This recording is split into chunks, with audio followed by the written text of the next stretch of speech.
કેમ છો મિત્રો? પ્રાઇમરી એજ્યુકેશન ચેનલમાં તમારું સ્વાગત છે. આજના વિડીયોમાં આપણે ભણશું યુનિટ 1 ટેસ્ટ ઓફ ઇન્ડિયા. બરાબર છે. એમને એક્ટિવિટી 1A છે, જેની અંદર તમને પોયમ આપી છે અ માઇન્ડ એક્ટિવેટિંગ ડે. એક્ટિવેટિંગનો મતલબ થાય છે સક્રિય કરવું. Mind activating day. માઇન્ડ એટલે તમારું દિમાગ. બરાબર, તમારા દિમાગને સક્રિય કરતો ડે મતલબ દિવસ. એવી એક કવિતા આપી છે. આપણે એનું અંગ્રેજી અને એના ભાષાંતર સાથે આપણે આજે એને સમજીએ. મિત્રો, તમને મારા વિડીયો ગમતા હોય તો લાઈક કરજો, તમારા મિત્રો સાથે શેર કરજો, અને જો ચેનલમાં નવા હો તો ચેનલને સબસ્ક્રાઇબ કરવાનું ભૂલશો નહીં. ચાલો આપણે ભણીએ એક્ટિવિટી 1A ની પોયમ. પહેલું સેન્ટેન્સ છે આઈ વેન્ટ ટુ ધ સિટી. દરેક શબ્દના અર્થ સાથે સમજીએ. વેન્ટ એટલે ગયો, ગોનું ભૂતકાળ છે. GO ગો, એનું ભૂતકાળ થશે વેન્ટ. બરાબર. I went to the city. City એટલે શહેર. હું શહેરમાં ગયો. બરાબર. પછીનું સેન્ટેન્સ છે to see Mrs Sweety. Mrs Sweety નામની કોઈ લેડી છે. મિસિસ મતલબ શ્રીમતી. મેરિડ છે એટલે મિસિસ લખ્યું છે. Mrs Sweety. To see, SEEC એટલે અંગ્રેજીમાં એનો મિનિંગ થાય છે જોવું, પણ આપણે અહીંયા કવિતામાં એનો મિનિંગ કરશું મળવું. બરાબર. જોવા માટે ગયો એવું ના બોલી શકાય. એટલે હું શહેરમાં ગયો મિસિસ સ્વીટીને મળવા. બરાબર. સી એટલે થશે મળવું. શી ગેવ મી અ રૂપી. રૂપી મતલબ પૈસા, સિક્કો. બરાબર. એને મળવા ગયો એટલે એને શું આપ્યું? ગેવ એટલે આપ્યું. ગીવ એટલે આપવું થાય, પણ ગીવનું ભૂતકાળ છે ગેવ. ગેવ એટલે આપ્યું. મી એટલે થશે મને. તેણીએ મને સિક્કો અથવા તો રૂપિયો આપ્યો. To buy a toffee. ટોફીનો મતલબ થશે ચોકલેટ. બરાબર. બાય એટલે ખરીદવું. શી ગેવ મી અ રૂપી. તેણીએ મને પૈસા આપ્યા. To buy a toffee, chocolate ખરીદવા માટે. બાય એટલે થશે ખરીદવું. ધ ટોફી વોઝ સોર. અહીંયા સોરનો મતલબ થશે ખાટું. ટોફી એટલે ચોકલેટ. વોઝ એટલે હતી, આ ભૂતકાળ છે. ચોકલેટ ખાટી હતી. So I bought a flower. પૈસા આપ્યા, પૈસાની એણે ચોકલેટ ખરીદી, પણ ચોકલેટ કેવી હતી? ખાટી. સોર એટલે ખાટું. સો એટલે થશે તેથી. સો આઈ બોટ અ ફ્લાવર. તેથી મેં ફૂલ ખરીદ્યા. બાયનું ભૂતકાળ છે બોટ. બાય એટલે ખરીદવું, બોટ એટલે ખરીદ્યા. બરાબર. બદલામાં શું ખરીદ્યું એણે? ફૂલ. The flower was dead. Dead એટલે થશે મુરઝાઈ ગયેલા. એકદમ ફ્રેશ ફ્લાવર નહોતા, 2-3 દિવસના પડેલા હોય એવા ડેડ ફ્લાવર હતા. ડેડનો મતલબ થશે મુરઝાઈ ગયેલા. The flower was dead. ફૂલો મુરઝાઈ ગયેલા હતા. સો આઈ બોટ સમ થ્રેડ. થ્રેડનો મતલબ થશે દોરા. સો એટલે થશે તેથી. ચોકલેટ લીધી, ચોકલેટ ખાટી હતી. ફૂલ ખરીદ્યા, ફૂલ મુરઝાઈ ગયેલા હતા. હવે ફૂલના બદલામાં એણે ખરીદ્યા થ્રેડ. થ્રેડ એટલે દોરા. બોટ એટલે ખરીદ્યા, એ આપણે આગળ જોયો મિનિંગ. સમ એટલે થશે થોડા. તેથી મેં થોડા દોરા ખરીદ્યા.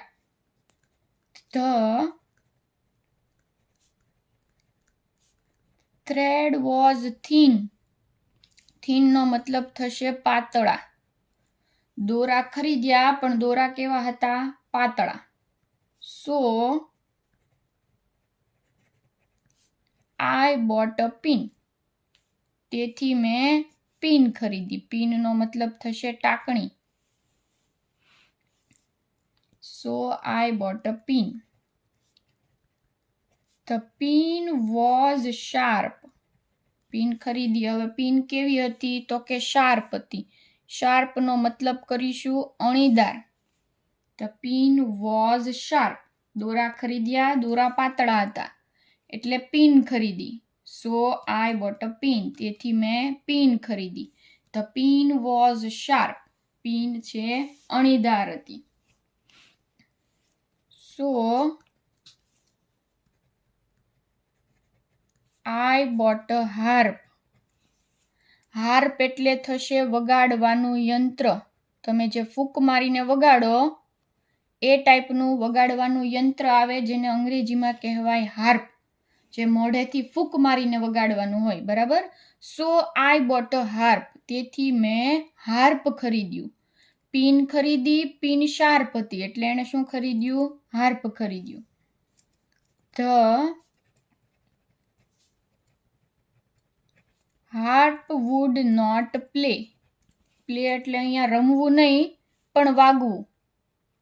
હાર્પ એટલે વગાડવાનું જે યંત્ર હતું એ વાગતું ન હતું. વુડ નોટ પ્લે એટલે વાગ્યું નહીં. સો આઈ ગેવ ઇટ અવે.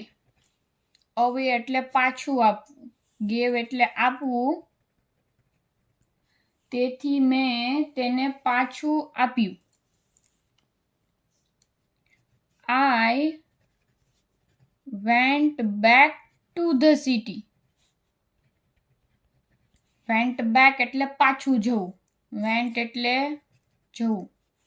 આઈ went back to the city.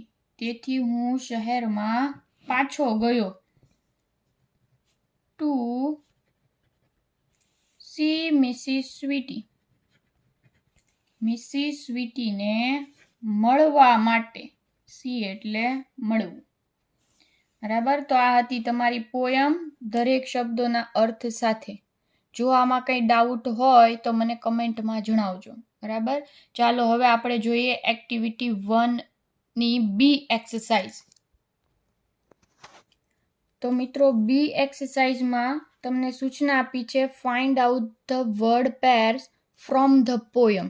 એનો મતલબ તમારે કવિતામાંથી શબ્દોની જોડી બનાવવાની છે. વર્ડ પેર્સ એનો મતલબ થશે રાઇમિંગ વર્ડ્સ. બરાબર. જેમ તમે આગલા ધોરણમાં શીખ્યા છો 5મા અને ધોરણમાં કે રાઇમિંગ્સ વર્ડ શું કહેવાય. પાછળના જે શબ્દો છે એનું પ્રોનાઉન્સિએશન ઉચ્ચાર સરખા આવતા હોય, સ્પેલિંગ સરખા આવતા હોય. બરાબર છે. એને રાઇમિંગ વર્ડ્સ કહેવાય. તમને ઉદાહરણમાં આપ્યું છે સિટી અને સ્વીટી. જુઓ મિત્રો કવિતામાં આપણે જોઈએ રાઇમિંગ વર્ડ સિટી અને સ્વીટી. આ તમને ઉદાહરણમાં એક આપેલું છે. બરાબર. બાકીના શબ્દો તમારે લખવાના છે. રૂપી અને ટોફી. સોર અને ફ્લાવર. બરાબર. આ બધા રાઇમિંગ વર્ડ છે. ડેડ તો એનું રાઇમિંગ થશે થ્રેડ. ડેડ અને થ્રેડ. પછી થીન તો એની સાથે આવશે પિન. શાર્પ તો એની સાથે આવશે હાર્પ. બરાબર. આ બધા થયા તમારા રાઇમિંગ વર્ડ્સ. તો ચાલો આપણે એક્સરસાઇઝમાં લખીએ બધા રાઇમિંગ વર્ડ્સ. ચાલો રૂપીનું રાઇમિંગ વર્ડ્સ એટલે કે વર્ડ પેર્સ બનાવીએ તો એમાં લખીએ ટોફી. પછી છે ડેડ તો એની સાથે આવશે થ્રેડ. પિન તો એનો રાઇમિંગ વર્ડ્સ થશે થીન. શાર્પની સાથે આવશે હાર્પ અને સોરની સાથે આવશે ફ્લાવર. આ થયા તમારા રાઇમિંગ વર્ડ્સ. ચાલો હવે ભણીએ સી એક્સરસાઇઝ. એક્સરસાઇઝ સી ની અંદર તમને સૂચના આપી છે કમ્પ્લીટ ધ ટેબલ. બરાબર. મતલબ આ ટેબલને છે તમારે કમ્પ્લીટ કરવાનું છે. એક પાર્ટમાં આપ્યું છે આઈ ગેવ બેક એટલે એણે જે વસ્તુને પાછી આપી છે એ બધી વસ્તુઓનું લિસ્ટ તમારે આ બાજુ લખવાનું છે. અને એની સામેની સાઈડ લખેલું છે ઇટ વોઝ. મતલબ એનું કારણ લખવાનું છે કે કયા કારણથી એને પાછી આપી. એના માટે તમને એક એક્ઝામ્પલ આપેલું છે કે સૌથી પહેલા ટોફી ખરીદી હતી અને એ કેવી હતી. ઇટ વોઝ મતલબ તે કેવી હતી? ખાટી હતી. એટલે રીઝન આ સાઈડ લખવાનું. બરાબર. એમાં ને એમાં નીચે આપેલું છે make sentences using the table and speak allowed. બરાબર, આ ટેબલમાં જે તમે શબ્દો લખ્યા છે એનો યુઝ કરી અને એનું સેન્ટેન્સ બનાવવાનું છે અને એને મોટેથી બોલવાનું છે. એનું તમને એક્ઝામ્પલ આપેલું છે, I gave back the toffee, મતલબ એણે ટોફી પાછી આપી. ઇટ વોઝ સોર, કેમ કે તે ખાટી હતી. તો ચાલો, ટોફી ખરીદ્યા પછી ખાટી હતી અને પાછી આપી, તો એના પછી એણે કઈ વસ્તુ ખરીદી હતી? તો બીજી વસ્તુ ખરીદી હતી એણે ફ્લાવર. બરાબર, અને એનું રીઝન શું હતું પાછા આપવાનું? કેવા હતા? તો કે ડેડ હતા. બરાબર, ફ્લાવર પાછા આપી અને બીજી કઈ વસ્તુ ખરીદી? તો કે થ્રેડ ખરીદ્યા, દોરા ખરીદ્યા. દોરા કેવા હતા? પાતળા હતા. તો એના રીઝનમાં લખશું થીન. પછી એ પાછું આપી અને એણે લીધી પિન. પિન કેવી હતી? તો કે શાર્પ હતી. બરાબર, પિન પાછી આપી અને એણે પછી શું ખરીદ્યું? તો કે હાર્પ ખરીદ્યું, વગાડવાનું યંત્ર ખરીદ્યું. અને શું કામ પાછું આપ્યું? કેમ કે એ વાગતું નહોતું. Would not play. બરાબર, આ ચારેયના એક્ઝામ્પલ થયા. હવે આપણે ચારેયના સેન્ટેન્સ બનાવીએ. સૌથી પહેલા ફ્લાવરનું બનાવીએ. I gave back the flower because it was dead. બીજું વાક્ય થશે થ્રેડનું. I gave back the thread. It was thin. ત્રીજું વાક્ય થશે પિનનું. I gave back the pin. It was sharp. અને છેલ્લું વાક્ય થશે હાર્પનું. I gave back the harp. It would not play. બરાબર, આ સી એક્સરસાઇઝ થઈ ગઈ પૂરી. જો આમાં કંઈ ડાઉટ હોય મિત્રો તો મને કમેન્ટમાં જણાવજો, હું તમને ચોક્કસ તેનું સોલ્યુશન આપીશ.